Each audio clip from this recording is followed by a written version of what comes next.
There's nothing the rest of the world can do to push the dollar lower if the US doesn't want it lower. All fiat currencies fail. So let's just get that off the table, right? I mean, Japan is just in so much trouble. And obviously I lived on ramen, gyoza, and beer. I mean, we're still here. I drink their milkshake. But to your point, the full-on milkshake hasn't even happened. Guided or out to lunch, or they don't see things clearly, but they're not stupid people. You may think that they're wrong, but they're not stupid. No, I agree again, but these are psychopaths, right? These are not like normal people.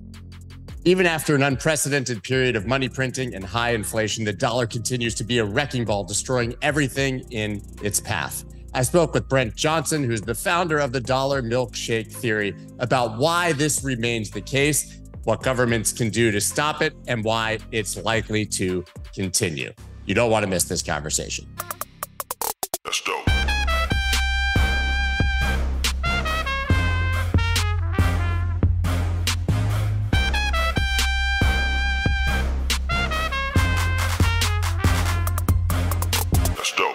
The dollar has seemingly been an absolute unstoppable wrecking ball. I know everybody obviously asked you about the dollar milkshake theory, but first I want to discuss what could possibly stop the dollar at this point.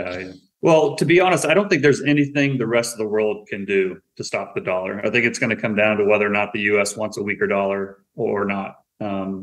I've said all year that I thought they wanted a stronger dollar, and I don't think what's happened is an accident. But at some point, they're going to want to rein it in. I think they wanted a stronger dollar for several reasons, which we can talk about, but they don't want a dollar that's so strong that the whole system implodes, right? They want it strong enough that they can achieve their goals, but they don't want it so strong that they have to come out and implement a whole new system. And ultimately, I think it's a strong dollar that will destroy the system. I don't think it's a weak dollar that will do it. A weak dollar will perpetuate the system.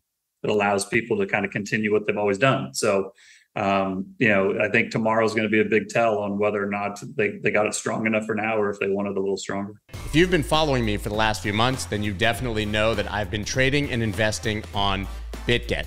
Now listen, it took me 6 months to decide that they were going to be the sponsor for the newsletter. But once I saw their partnership with Juventus, that they were the world's leading copy trading platform in crypto, and also that they're a top 5 exchange by volume, well, I was sold and I was convinced. And I've been using it ever since to dollar cost average and to invest in Bitcoin. You can also trade there with leverage, but of course, be careful if you're going to do that. And I don't know if you saw the recent news, but they've also done a deal with Lionel Messi. Bitget, perfect. Now, you can get up to an $8,000 bonus using my link below, and you can trade spot with absolutely no fees. You also get a 15% discount on trading leverage. Go ahead and sign up right now using the wolfofallstreets.info/Bitget. Claim that huge reward and use the world's best trading platform. And obviously you're referring to the FOMC meeting and the determination of what the rate hike will be, and perhaps the tone of what the hikes will be moving forward. But you made an interesting point. I think a lot of people over the last few years have assumed that the United States actually wanted the weaker dollar, right? To prop up markets, to continue the party, so to speak. Why would they actually want a stronger dollar at this point? Well, I think for a couple of reasons. Number one is fairly obvious, and that is that the Fed is really embarrassed and pissed off that they got inflation so wrong. And Powell wants his legacy to be that he got it back under control. I don't think he wants his legacy to be that he, presided over, a huge inflationary storm that got away from him. So I think from that perspective, he wants to get inflation under control. And the only way that the Fed can do that is by crushing demand, right? They can't control the supply chains, and they can't really control the banks lending other than through interest rates, right? And so if you raise interest rates, it restricts dollar supply, and therefore it makes it harder to loan, it makes it harder to borrow, makes dollars less available, and so therefore perhaps growth slows. And if growth slows, then they're hoping that inflation slows as well. So that's kind of the obvious reason. I think that there are other reasons they're doing it, and I think they're geopolitical in nature. Maybe they are secondary to. I don't think they started off saying let's do it this way for geopolitical reasons, but I think they're smart enough to know the knock-on effects of a stronger dollar, and that is that it puts the rest of the world in a vulnerable spot. And if you think about where we were 2 years ago and where we are now, the world has definitely bifurcated. 2 or 3 years ago, we were all moving towards the same common one world market, one globalized supply chain. And now that has, without question been smashed.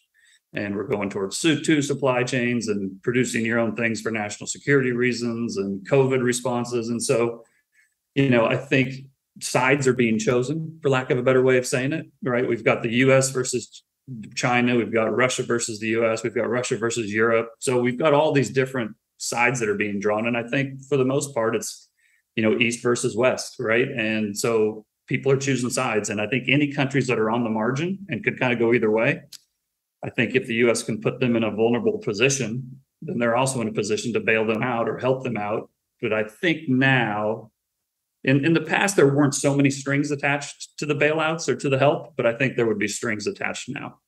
And so I think that's kind of why the US is doing it.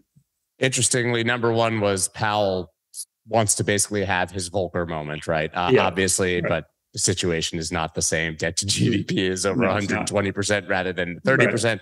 But taking that aside, the Fed is supposed to be independent of politics and is not supposed to represent the government per se. Right. So it's interesting that the first response is this one individual's ego is the reason that we're seeing what we are in a world where that's not supposed to be the case. Well, and I think, just as a little add-on to that, I think earlier this year, maybe even just 2 or 3 months ago, the Biden administration, the government, the Democrats, however you want to label that, probably wanted Powell to tighten because leading up to the election, they wanted to get inflation under control, right? They don't want everybody going to the ballot box pissed off because gas is $6 or, groceries are through the roof. But now, we're pretty much at the election now, right? I think people probably pretty much made up their minds. So at this point, my guess is that the Democrats and the Biden would probably like Powell to slow down a little bit. This is just pure speculation on my part, right? But I don't think Powell sees it that way. I really don't. And I can be wrong on that, but I think that he is determined to get inflation down. And I don't think that he's necessarily going to stop. I agree. We have plenty of historical precedent for what the Fed does, even in hawkish tightening cycles during election season. And generally they lay off the gas so that the market can do well. And obviously then the incumbent party wins the election. Sure. But that's not what we're seeing here because inflation is running so hot. Does that mean that we're going to see a wholesale flip here of the party? And well, I think the additional part, let's say that I don't think this is stepping too far out on a limb that the Republicans are probably going to get the Congress back next week. And they're not going to want Biden to have a nice tailwind, the last 2 years or the next 2 years of his administration. From their perspective, hopefully the last 2 years. So I think, and again, this is pure speculation. I think that the Republican side or the new Congress would be more supportive of Powell continuing to hike than if the Democrats remain in control. If Democrats remain in control, I think a Powell pivot is much more likely. You've even seen some of these Democratic senators and congressmen come out urging Powell to slow down with the rate hikes. He's going to hurt too many people, lose their jobs, et cetera, et cetera. So, and I haven't seen any Republicans say that. So anyway. Yeah. And you talked about obviously sort of the second reason for a strong dollar is that the countries that are on the margin will be basically forced to accept a bailout from the United States. That's really been the playbook of the IMF, World Bank, United States government, CIA since the 1960s and 1970s, right? Basically, it's funny because this isn't anything earth shattering, but a lot of times when I say it, people push back and they'll say, no, they're not doing it for that reasons. And I'm like, well, okay. The evidence is pretty astounding. If you look at Southeast Asia or South America or anywhere else that there was magically a coup supported by the CEA or an IMF or World Bank massive loan that was unpayable and basically put them under the auspices of the United States government forever. Right. And as you said, considering the position of Russia and China, it makes a lot of sense. Yeah, the dollar getting stronger this year, it solves a lot of problems, or at least goes away towards solving a lot of problems. And a lot of times I'll see, analysis or comments that says, once the Fed figures out that what they're doing is actually going to bankrupt the country, then they're going to reverse. Well, I don't think the Fed is so stupid that they don't realize that if we raise rates, it's going to cost more to fund the government. I don't mind people saying that the Fed is kind of misguided or out to lunch, or they don't see things clearly, but they're not stupid people. You may think that they're wrong, but they're not stupid. And so I think they're smart enough to know that if they raise rates, yeah, it gets more expensive. But I kind of liken it to, it's like a battle. When you go if an army goes into a battle, they don't expect that nobody's going to get hurt, even if they win the battle, right? Of course, there's going to be people get hurt. There's going to be parts of the economy that struggle if they raise rates. But, if they know that the rest of the world is going to be hurt even more, it just kind of solidifies their position at the top of the mountain. I love the point that they can be wrong, but not stupid. I mean, these people know generally what they're doing. I think you can make the argument, obviously, that they went overboard with the actual. Oh, absolutely. Absolutely. No question. And listen, I'm a huge critic of central bankers. I think that they're largely unnecessary, but the fact is that they exist and I have to pay attention to them. Yeah. And so obviously we have to revisit the dollar milkshake theory. I've obviously studied it in the past, but I have not had the opportunity to ask you questions about it. But watching people discuss it, it seems like there are a lot of bad takes and misconceptions. In my mind, reading it, it hasn't really happened yet, right? Even though I think people are pointing at it and saying, strong dollar, he was right, dollar milkshake, and some of that is playing out. We still don't really have a sovereign currency or debt crisis where we have the Dow going up and gold going up and the dollar going up all at the same time. That's absolutely right. So, I've been fairly outspoken that the dollar was going to get stronger. That has largely been right, even though I was completely wrong at the beginning. But to your point, the full-on milkshake hasn't even happened. I tweeted something out a month ago that said kind of when the dollar was at its peak and we thought it was due for a little bit of a pullback, I said, this isn't the end, but it may be the beginning. And it's not the beginning of the end, but it may be the end of the beginning, the famous Churchill line. I think this is ultimately going to take 2, 3, 4, 5 years to play out. I don't think this is going to go in a straight line. The dollar has gotten stronger, and you can see that it's put incredible pressure on the rest of the world. Most notably, the other major currencies, the yen, the euro, and the pound. Right? We're headed towards a sovereign debt crisis, but it hasn't happened yet, and we haven't got into the heart, quote unquote, of the milkshake yet. This is maybe the early stages of it. This is how it would start if it starts. But I've said this a million times. I don't know that I'm going to be right. I think I am. I have conviction that I'll be right, but I don't know for sure. And even if I am largely right, I'm not going to get it 100% right. There's no way I'm going to get it all right. And it may be that one thing happens before the other, and it goes back and forth, and I'll just have to kind of wait and see how it goes. But I just haven't been able to figure out how I'm wrong yet. So if somebody can finally convince me that I'm wrong, I will hold up my hand and say, you know what? Okay, I got it wrong. But as of right now, I don't think I am. The fun part has to be watching people analyze your theory based on what happens on any given day or week or month, as opposed to what happens over a decade, right? Yeah. Or it'll be funny that I'll get the questions like, what happens if the Fed devalues the dollar and the rest of the world goes to the BRICS currency? Well, if that happens, then if the Fed devalues the dollar, then the dollar is going lower, right? Like the question presupposes the answer already. But my analysis tells me that there's nothing the rest of the world can do to push the dollar lower if the U.S. doesn't want it lower. The only way the dollar is going to go lower and stay lower is if the U.S. does it themselves. I think any moves that the rest of the world would take to push the dollar lower that would ultimately end up with the dollar lower would, in the short term, push it higher. Because I think, a big move of de-dollarization, a new currency being launched and, U.S. dollar contracts being voided, I think that would cause a lot of volatility, not just from an economic perspective, but from a social perspective, from a military perspective. And I think that volatility associated with whatever transition this is would, at least in the short term, cause the dollar to go higher. So anyway. It would also likely be suicide for whoever who tries it, even if it works. Well, that's the thing is kill yourself on the way to victory. That's the thing is you for this to work, you have to get the whole world to pull it off and do it all in unison at the same time. And, you can't even get people in the U.S. to agree. How are you going to get the rest of the world to agree?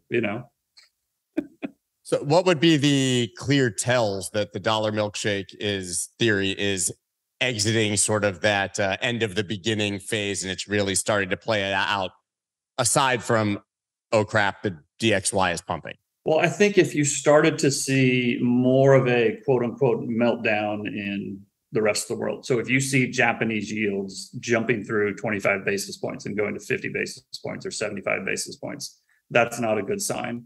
If you saw swap lines being extended in mass to friends and neighbors, but not to enemies, I think that would be a sign. If you start to see European and Asian equity indices fall, but US indices start to rise, that would be, again, I think that would be the signs that it's starting to kick into the heart of it. Could you give the quick 2-minute rundown for those who maybe haven't read it or are not familiar exactly what the theory is? Maybe we're doing this a little bit backwards, but I think it's important for context to anyone who might be scratching their head. Sure. So I'll tell you what it is, and then I'll tell you how I came up with it. I think that'll help people kind of conceptualize it. What it is the dollar milkshake theory is a framework for how I see a sovereign currency or a sovereign debt crisis play out. I think that by and large, the world has borrowed way too much money. We've kicked all these cans down the road, and now we're coming up to the cans. And I don't think the world is equipped to handle it. And as such, I think we're going to have not just an individual or a corporate crisis. We're going to have a sovereign countrywide, a crisis on a countrywide basis, currency-wise basis. I think what the dollar milkshake theory explains how that plays out. And I think what happens in that environment is that it's bad for everybody. There's no real safe haven, but I think the US and the US dollar will perform better than the rest of the world. And as that starts to happen, it actually, for many reasons, which we can go into if you want to, many reasons, it kind of starts a vicious loop or a vicious cycle where dollar strength begets more dollar strength. The U.S. market strength, pulls more capital into the United States. When capital gets pulled into the United States, that means it's leaving the rest of the world. So then the rest of the world has liquidity constraints, a liquidity crisis, which causes them have to print more currency. And then they print that currency that gets converted to dollars, and it just keeps, you get the exponential blow off top in the dollar and US dollar assets, and while the rest of the world is melting down. That's what I think ultimately happens. Where I came up with the name was a movie called There Will Be Blood. Where Daniel Day-Lewis, exactly. Daniel Day-Lewis is this oil executive, and he's negotiating this piece of land that his neighbor's trying to sell him. And he ultimately says, I don't really need to buy your land. I can just stick a straw down into the ground and I can drink up all your oil. He said, if you had a milkshake, I could drink your milkshake. And I think by and large, post global financial crisis 15 years ago, we could take it back actually much further than that. But if we just focus on the last 15 years, all of the problems that the world's run into have been responded to by, printing more money, providing more liquidity, spending more fiscally, just extensive and more extensive Keynesian monetary policy that's flooded the world with liquidity. And that's the milkshake, right? And not only have they done that, I think as we get into this crisis, they'll have to do more of it. And for several reasons, some of them deserved, maybe some of them not deserved. I think the US has the straw, or at least has a bigger straw than the rest of the world. And so I think the US is going to drink that milkshake that the rest of the world is going to have to print. I mean, it sounds like a massive short squeeze. Well, it essentially is. It really is. And the thing is that in many ways, the whole theory really just describes how the system is designed. It's not, I didn't just make this up out of the blue, right? I didn't just wake up some morning and say, let me figure out some crazy, ridiculous, thesis that nobody will believe and, give it a stupid name. Like, this whole theory is based off my understanding of how the system is designed, how money flows through it, and what the factors are that influence, currencies rise and fall. And, when people push back on it and they tell me the dollar is going to fall and that nobody wants it, I just like, what, I mean, I get it theoretically, what you're saying, but in reality, that's not how it is. The fact is that there is huge demand for dollars all over the world. You may not like it. You may not think that it should have that demand. You may think it's that demand is received by ill-gotten means, but the fact is that it's there. There's more US dollar debt outside the United States than there is inside the United States. And it's owed by entities outside the United States. And it was loaned by entities outside the United States. So if all of that debt were to just get defaulted on, they're not defaulting on the US, they're defaulting on each other. So if they get rid of their liabilities, that's fine, but they're also getting rid of their own assets. And it's a real big catch-22. It's the ultimate, Gordian knot. Like, how do you get out of it? It's just the more you mess with it, the tighter the knot gets. And it's all serviced in dollars. And it's all serviced in dollars. They can't pay with other assets. They need to buy dollars to service the debt. Right. I recently read that, though, speaking of debt, that the United States now just paying the interest on our own debt has reached $1 trillion a year, or is about to reach easily. $1 trillion a year. Yeah. I mean, and that's just the federal debt. Forget about the corporate debt, the individual debt, the credit card debt, the auto loan debt. I mean, it's just Interestingly, Bitcoiners have always pointed to all of the things that we're discussing here and saying in a foreign country, a person, a government, an entity should just buy Bitcoin, right? Sure. Opt out of this dollar system, go to Bitcoin. I've kind of made the argument that perhaps a stable coin actually should be in place of the word Bitcoin when talking about that, because people want dollars everywhere. Now, obviously, it's a nascent small market. Stable coins aren't nearly large enough for any of this. But do you believe that there is potentially a place for stable coins, at least for individuals or smaller entities, to gain access to dollars where otherwise they would be unable to?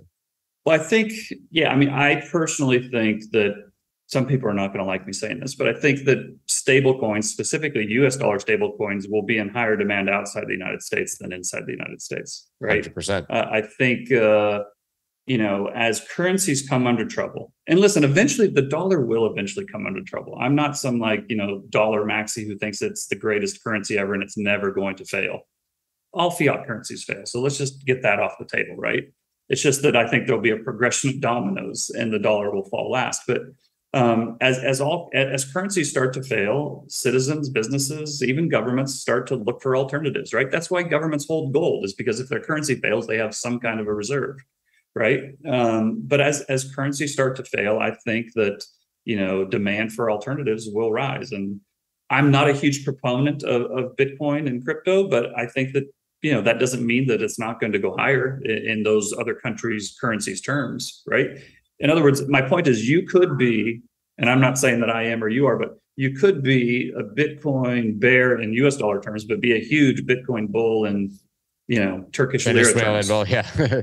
Sure. Right. So I do. And ultimately, I think where we're going to end up is a stable coin issued by either the Fed or the Treasury.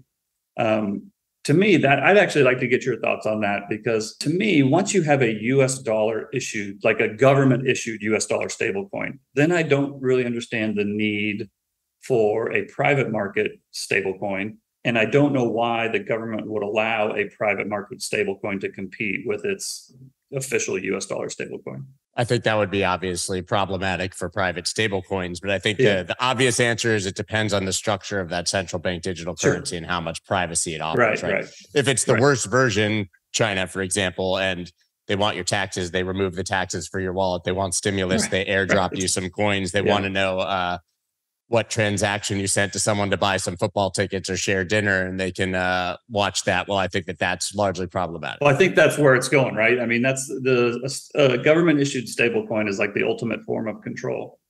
That's not that you asked this, but I think it's important for people to understand, if they don't already, is that currencies, and not just the US dollar, but any country's currency, is one of, if not the biggest tools that country has to influence the actions of their populace, right? It's what they can use to encourage people, to discourage people, to bring them in line, to allow them more rope. But money is the most political thing in the world that there is. Nothing is more political than money. And governments in general like to have control, right? Now, I always kind of use the analogy of ranchers. Governments are essentially ranchers. They're trying to grow their livestock and make money off of it. And some ranchers are really strict and have them in really tight pens, and other ranchers are free range and just let the animals run all over the place. But ultimately, they're all ranchers, and ultimately, you will reach the fence, right? It's just a matter of how big the pen is. But ultimately, I think for countries to remain in control of their country, they need to remain in control, at least somewhat control of their currency. And that's why I think while they may end up being forced to go back to some kind of hard money standard if the currency fails, I don't think it's anything that they will willingly choose to do. I mean, listen, you're not a Bitcoiner, but you obviously believe in gold, right? Yeah. So yeah. it makes, I think you're thinking more similar to probably the thinking of Bitcoiners than different, although just a matter of the way that it happens. But you do then believe that hard assets or hard money at the end of the day are important and likely the most thing to replace fiat currencies. Yeah, I don't personally believe that we're going to end up going back to a gold standard or a Bitcoin standard or a hard money standard, but that doesn't mean that hard money won't go up a lot in value over the next several years, right? I think as the whole fiat system comes under threat, gold is going to go through the roof. Now, that doesn't mean it doesn't need to become the official money again for it to be a competitor to it. Same with Bitcoin, same with any other diamonds, land, whatever hard asset that can't be, created to infinity should hold its value. I don't think the governments are just going to adopt it and willingly allow it. It might happen anyway, but I don't think that they will just allow it. I absolutely agree with that. And I think central bank digital currencies are somewhat inevitable, just a matter of whether it happens in the United States or not. Yeah. And honestly, you could make the argument that a stablecoin like USDC could just become regulated into effectively becoming a CBDC without them actually having to create one themselves.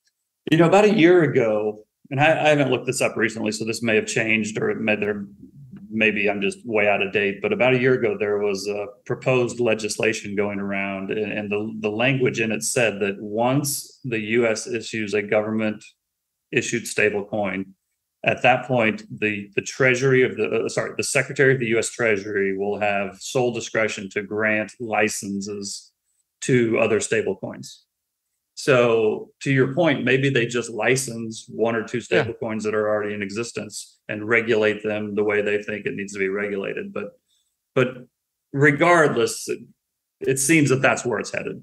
So do you believe that Japan might be the first to go of the major nations? What's happening with the yen is pretty astounding, although not surprising. Yeah, I think at this point, I think it's hard to bet against that being the case. I mean, Japan is just in so much trouble. For those who are not familiar with what's going on, well, let me take it back one step. I think everybody who is either a gold proponent or a Bitcoin proponent understands all the reasons that the dollar could eventually lose value one day.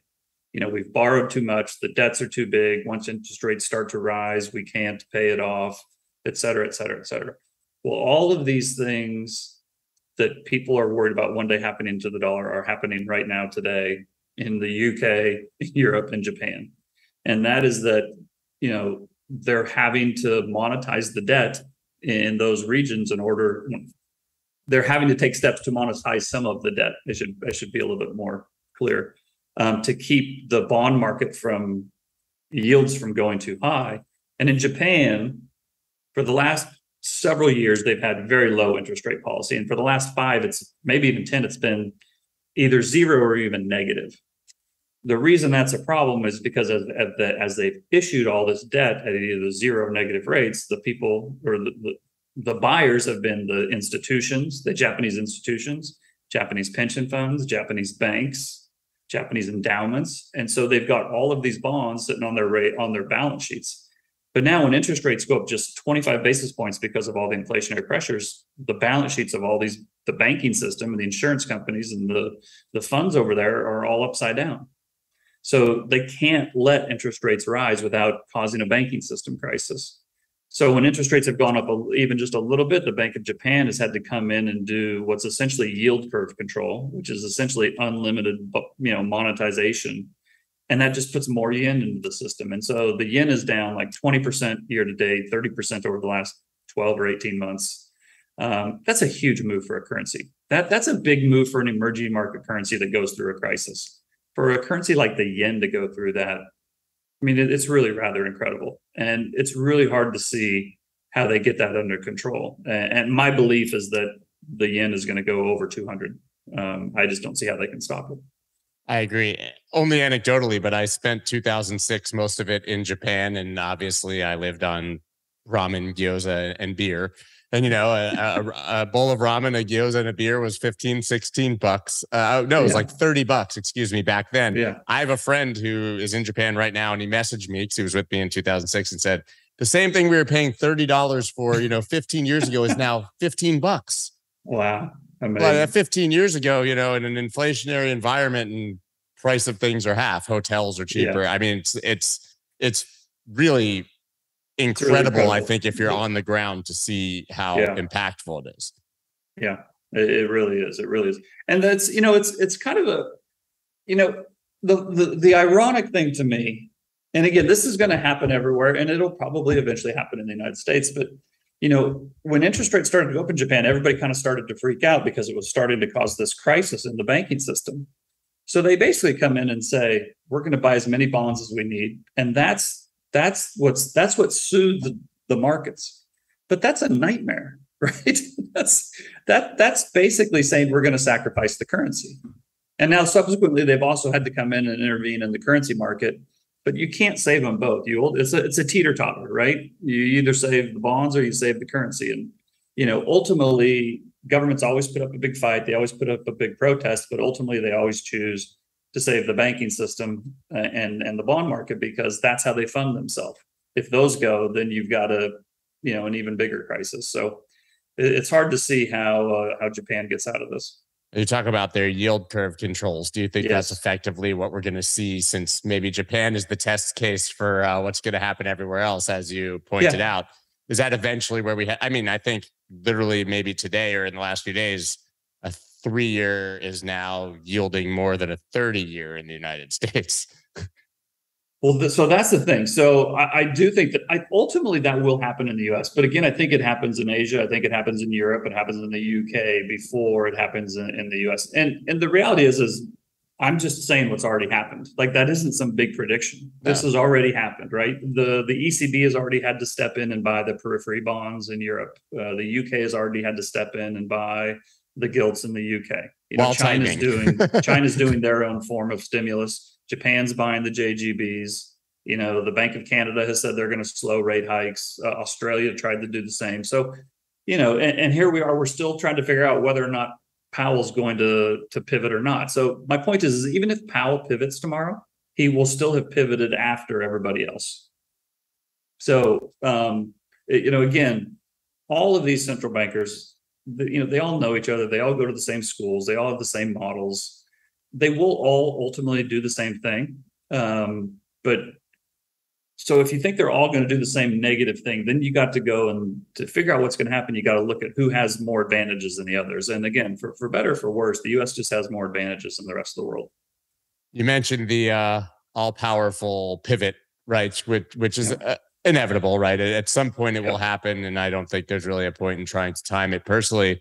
But it's my opinion, a lot of people are looking for the pivot to go back to aggressive easing and printing and sort of loose monetary policy. Couldn't the pivot just be stopping what they're doing now, but not resuming the easy money that we had, maybe ever or anytime in the near future? Absolutely. Absolutely. And that is likely what will happen. Now, I actually tend to think that Powell's going to be more hawkish tomorrow than the market now thinks that he's going to be. Can I be wrong on that? Of course, I can absolutely be wrong on that. But, for years, it started with Greenspan. Bernanke was pretty clever himself, and Yellen, I just never knew what the hell she was saying. But, there was all this like double speak and, trying to figure out what the hell the central bankers are saying. But Powell, again, whether you like him or not, whether you think that he's smart or not, whether you think he will fail or not, he has been extremely clear what he's going to do. There's no confusion in his language, right? I'm going to raise rates. Inflation is more of a threat than a recession. People will have to lose their jobs and wages will have to come down and house prices will have to fall. I mean, that's pretty clear, right? And so, if stocks keep front running every time he says this, it just gives him more fuel to be able to raise. Nobody said that he would be able to raise rates aggressively without crashing the economy and crashing the stock market. Well, as of today, he's raised rates 3.25%, and the Dow's down 10% for the year. I'd say he's done a pretty good job, right? Nobody thought he could do it.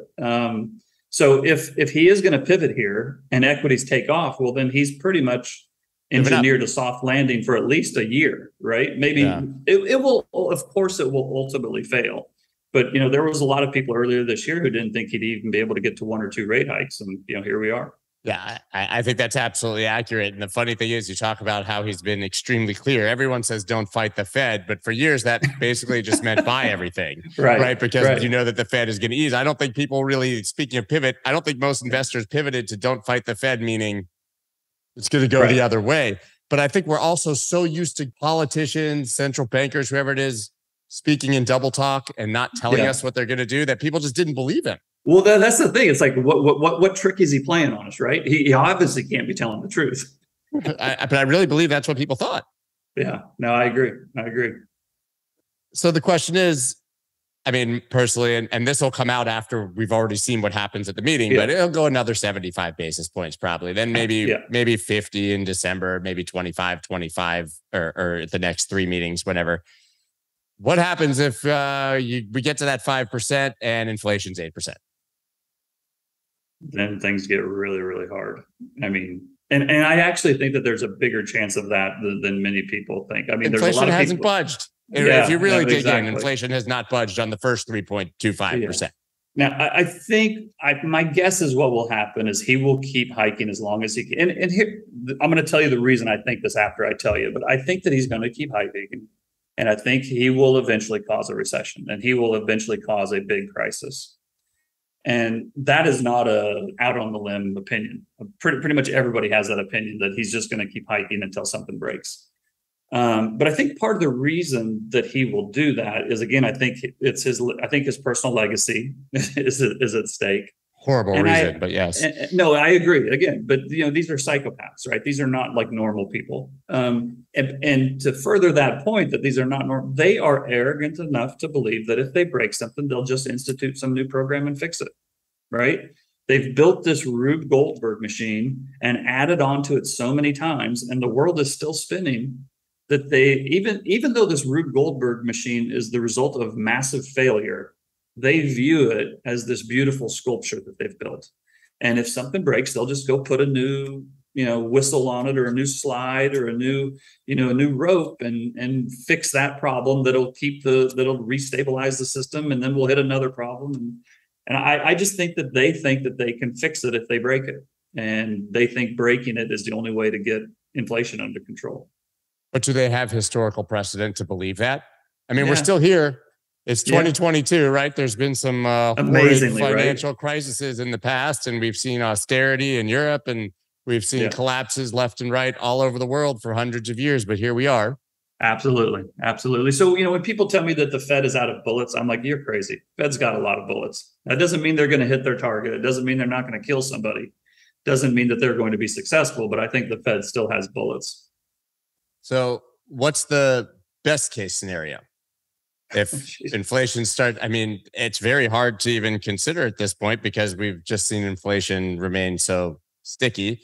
I mean, apparently we live in a world where we need to see people losing their jobs and getting paid less for things to be good, right? It seems like he could just keep going. I mean, the best case scenario is probably he keeps hiking, inflation starts to come down, then the Treasury comes in and does their buybacks, and that provides a little bit more liquidity to the markets, and somehow everything just kind of shrugs along. I mean, I don't think we're going back to any kind of massive growth without huge stimulus from all central banks around the world. I've used the analogy. This is like, it's like going to the mattresses, in The Godfather, right? It's like everybody's just hunkering down, trying to survive the big battle that's going to come. And everybody knows that everybody's going to get hurt in that battle. It's just who's still on top at the end of it. But it's almost like there's no such thing as growth, right? That growth is simply a function of easy monetary policy and printing money to buy things. What is growth if not that? Yeah. I mean, And here's the thing. This is the design of the system. The design of the system necessitates this, right? This is not some crazy idea that you just had, right? And it's like my whole milkshake. It's not some. This is how the system is designed. You let it play out, these things will happen. And ultimately, the central banks will have that. That is why they were created. That is their function. To think that they will not come in when the system comes under threat is silly. Of course they will. And if Powell doesn't do it, they'll get him out of there and they'll put somebody else in that will. But I do think that we need the crisis to allow them to pivot and pivot hard. I don't think they can pivot hard without a reason to do so, especially after the problems they caused with the COVID response. Yeah, I think that's actually the consensus opinion now. I mean, you brought up Janet Yellen before. She gave a recent interview and said she sees absolutely no signs of recession in the United States, right? No signs. Nothing. Okay, so maybe, and then a couple of days later, she mentions about. I thought that 2 consecutive quarters of negative GDP was a recession, but obviously we've changed that. But meanwhile, Bloomberg literally says there's 100% chance of a recession in the United States at the same time as Janet Yellen to say no sign of recession. She didn't get that memo from who was the guy in Europe. It was I don't remember. It was a central banker or a prime minister, and he said, when it gets serious, you have to lie. She didn't, or maybe she did get that memo, and that's why that's what she's doing. I was going to say maybe that's the only thing she got was the memo. Right. But she seems to be towing the line that everything is completely fine. Yeah, and I haven't really talked about this too much, but I personally think that there's a battle developing between the Fed and the Treasury. I think a lot of people assume that they just work hand in glove and that they're friendly neighbors, and that's sort of the case. But we're getting into a point now where the Treasury is considering doing buybacks, which is really their own form of QE. And if you're doing QE, you're kind of setting monetary policy, but that's the Fed's job, right? And then you've got the Treasury, who, and maybe in conjunction with the Fed, is talking about a digital stable coin rather than physical dollars. But if you have that, then you don't need a bank. Well, if you don't need a bank, then you don't need the Fed. So there's all these potential battle lines, and Brainerd and Yellen don't get along particularly well on a personal level with Powell. And so you've got not only all these, potential fiefdoms under attack, but you got personalities as well. And so the idea that the only battle going on is external to the U.S. and not internal to the U.S. is, I think, incorrect. I mean, we talked at length about how this is their function of the central banks, literally their purpose. I mean, this is the system, right? Is there a better system? What system would operate better in the modern world than the one that we have? Well, I guess it depends on your time frame, and if you were starting from zero, and you didn't have all the debts, then this fiat system works great because it allows for massive growth, and you could have 50, 60, 100 years of massive economic growth. But it leads to the same finish line, right? But you end up assuming that we don't want this explosion at the end. Right. So I personally favor a hard money system. I don't think you need to have 100% gold backing on all your currency, but I think some kind of a hard money system where you can't just create money, add into infinity, and there's no checks on the credit growth. I think that is a system that's doomed to fail. That's what I would advocate if I was running things, which I never would be, and I never will. But if they put me in charge, I would slash the government budget by like 70%. I'd let companies fail. We'd go into a massive depression that would last 2 or 3 years. I would be shot or hung up and skinned alive. And then after that, we'd have fantastic growth because everything would be clean. So, but doesn't that mean that we should have done that in 2008? Yeah, absolutely. We should have. But so I try not to get into too many of these. Unpopular. This is what we should have done things, because it's never going to happen. That's not what they're, I don't get to run things. The central banks are not going to let that happen. They're not going to willingly let it happen, I should say. It may happen anyway, but again, their function is to try to stop that.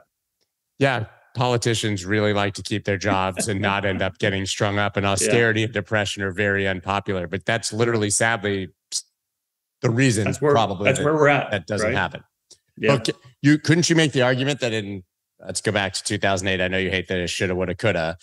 But if they had allowed a 2 to 3 year depression, which is probably what it would have been, banks to fail, et cetera, we would be in a much better place in 2022 than we are now. No question. I mean, there's historical precedent for this. One of the most hated presidents in history is a guy named William Harding. And that's exactly what he did. There was a stock market crash. I can't remember if it was 1919 or 1920. And rather than bail out all the banks and do a bunch of stimulus, he cut the budget by half. There was massive unemployment. There was massive deleveraging in the system. It was really bad. I think I don't remember if he died or if he got voted out, but he was gone. And then we had the roaring 20s for 10 years. We had one of the fastest growing economies because he had gotten rid of all of the bad debts. Well, everybody knows they don't remember him.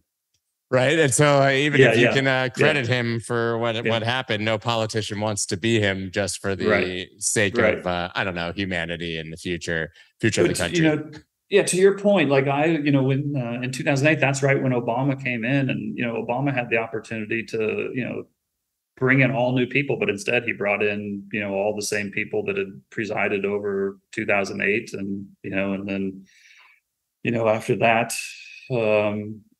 just kind of perpetuated the system, Trump kind of did the same thing. I think Trump tried to turn some things over, but he brought a lot of legacy people in as well, and it's just really hard to turn over the system, right? There's so many people that have just been there and run things. And, how do you bring somebody in to run a system that you don't know how it works? And so you bring in the experts who have already done it. And, it's a CYA thing, right? You cover your ass, and, you just don't want to be wrong. They're not trying to be right. They just don't want to be wrong. So absolutely. Anyway. So assuming we see the dominoes fall, obviously the United States being last, which is basically the prevailing theory, what can your average individual human being do to protect themselves from that eventual future? Well, I think the simplest thing to do is to be diversified and don't be certain about anything. I've kind of been hammering this, over the last years. I have conviction, but I don't have certainty. And I promise you, I've spent more time trying to figure this out than just about anybody. And I don't have certainty on it. So if you're an individual, you should have some cash on the sidelines. Even if we're a high inflationary environment and you feel like your cash is losing purchasing power, it gives you sleep at night money. It helps you stay more rational. Because if you're not rational and you're stressed, you're not going to make good decisions. So even if it's costing you a little bit from an inflation perspective, if it allows you to think more clearly, then keep some cash. I think everybody should have some hard assets, whether it's gold or land or your Bitcoin or whatever it is. I think everybody should have some equities. But I think in general, I think everybody should just don't try to be a hero right now. Survive in advance, get through it. Don't be certain about anything. Stay flexible. I know I'm giving you too many reasons to actually. No, I like it. No, it's perfect. I mean, you can that's probably the best thing to do. Nobody wants to hear this. We could also just be in short-term bonds and earn your 4 or 5%. And if you're going to be in cash anyways, oh my gosh, I'm glad you said. Mitigate I'm the glad downside. You said that. I'm glad you said that because for years and years and years, the problem was that interest rates were too low and they were artificially suppressing them, and nobody could get yield. Well, you know what? You can get 4% for a 2-year treasury now. That's not horrible. It's not great, but it's not horrible. So yeah, that's not a bad idea either. Yeah. And the other final point about cash that people seem to forget, who argue that you should be all in hard assets, et cetera, is you can't buy those hard assets if you don't have cash. Exactly. You can't take advantage of the drawdown because you were already drawed down, right? Yeah. Totally it's agree. The old buy the dip meme, and then it keeps on dipping. Yeah. I've already bought the dip, so that's been enough. Well, Brent, man, thank you so much for taking the time to do this. It explains a lot, and I'm not going to say it's going to be fun, but I'll say it's going to be interesting to see it as it plays out moving into the future, because I think you have the most rational and reasonable idea of what's likely to come than anybody I've certainly seen. Well, I appreciate you having me on. It's been fun talking to you. I'm happy to do it again. Let's go.